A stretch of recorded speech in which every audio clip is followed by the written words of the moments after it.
किसी समलंब चतुर्भुज ABCD में भुजा AB समांतर DC। सबसे पहले तो ABCD समांतर चतुर्भुज समलंब चतुर्भुज बना देते, जिसमें AB और DC क्या है, समांतर भुजाएं है। तो मैंने बना दिया ये समलंब चतुर्भुज, और समलंब चतुर्भुज में ये दोनों भुजाएं समांतर है। इसका नाम दे देते हैं हम ABCD। और ये असमांतर रेखाएं हैं, ये दोनों असमांतर रेखाएं हैं। अच्छा, यहाँ तक काम हो गया। समलंब चतुर्भुज के विकर्ण एक दूसरे को O पर प्रतिच्छेद करते हैं। इसके जो विकर्ण है, एक विकर्ण तो ये हो गया, दूसरा विकर्ण ये हो गया, और ये दोनों O पर प्रतिच्छेद करते हैं। यहाँ पर O पर प्रतिच्छेद भी हो गए। तो सिद्ध कीजिए कि OA बटे OC, OA बटे OC बराबर से BO बटे OD। यहाँ पर क्या सिद्ध करना है कि इस भुजा का और इस भुजा का अनुपात इस भुजा और इस भुजा के अनुपात के बराबर है, ये हमें सिद्ध करना है। तो हम क्या करते हैं, रचना करते हैं। यहाँ पर O को DC के पैरेलल या AB के पैरेलल हम एक ऐसी समांतर रेखा बना देते। ये यहाँ पर एक समांतर रेखा खींच देते और इसका नाम दे देते, D तक पहुँच गए तो E नाम दे देते। हमने रचना की, यहाँ पर डैश डैश से करेंगे रचना कि DC के समांतर OE एक रेखा खींची जो AD पर E बिंदु पर मिलती है। ठीक है, तो दिया है ABCD समलंब चतुर्भुज, समलंब चतुर्भुज, चतुर्भुज जिसमें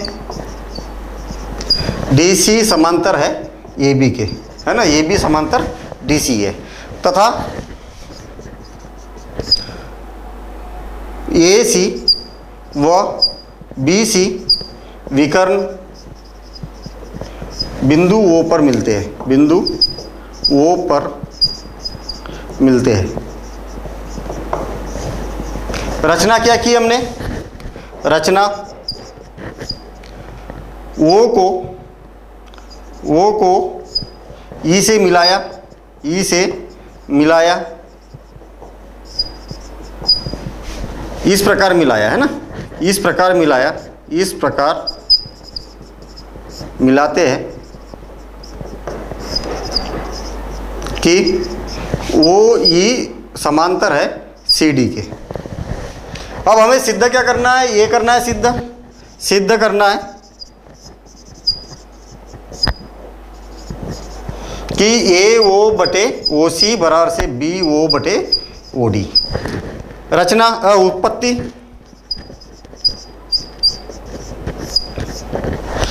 इसमें फिर से देखिए, हम क्या करते हैं कि ACD त्रिभुज लेते हैं और इस त्रिभुज में ये दोनों भुजाएं समांतर है। हमें मालूम है ना कि ये भुजा और ये भुजा समांतर है।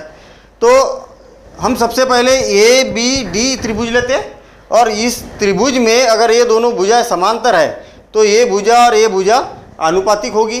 फिर से मान लिया जाए कोई एक त्रिभुज है ABC, एक एग्जाम्पल बता रहा हूँ मैं अलग से।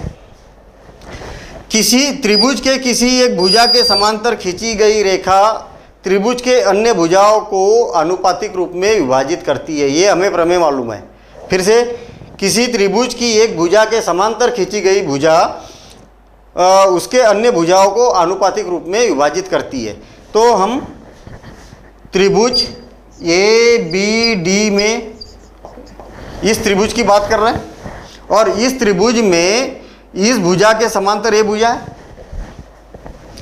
AB, समांतर है कौन सी, OE, ये दोनों भुजाएं समांतर है। तो स्वाभाविक सी बात है कि ये भुजा और ये भुजा क्या हो जाएगी, आनुपातिक होगी। तब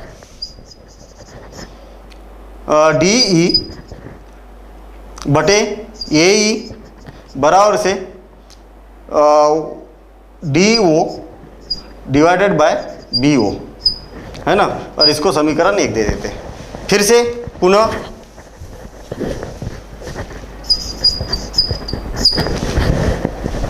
इस त्रिभुज में लेते हैं हम ये वाला त्रिभुज, और इस त्रिभुज में भी हम देखेंगे कि ये भुजा और ये भुजा क्या है, समांतर है। ये भुजा और ये भुजा दोनों भुजाएं समांतर है, तो अन्य भुजाओं को ये क्या करेंगी, समानुपाती रूप में विभाजित करेंगी, आनुपातिक होगी उसकी भुजाएं।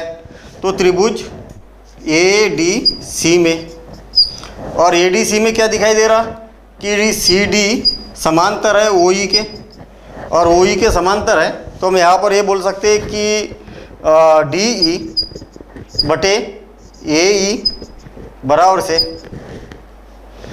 OC डिवाइडेड बाय, या CO डिवाइडेड बाय AO, और इसको दे देते हैं समीकरण 2। अभी समीकरण 1 और समीकरण 2 को देखेंगे तो दोनों के लेफ्ट हैंड साइड बराबर है, तो राइट हैंड साइड क्या हो जाएंगे, बराबर हो जाएंगे। समीकरण 1 व 2 से दोनों के लेफ्ट हैंड साइड बराबर है, तो राइट हैंड साइड बराबर हो जाएंगे। तो ये हो जाएगा DO डिवाइडेड बाय BO और बराबर से CO डिवाइडेड बाय AO। हमें क्या बोला था, AO पलटा देते इसको, तो ये हो जाएगा BO डिवाइडेड बाय OD।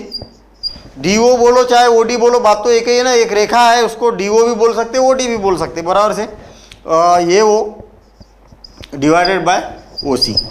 तो इति सिद्धम, और यही सिद्ध करना था। अब चलते हैं नेक्स्ट क्वेश्चन की ओर, क्वेश्चन नंबर 5।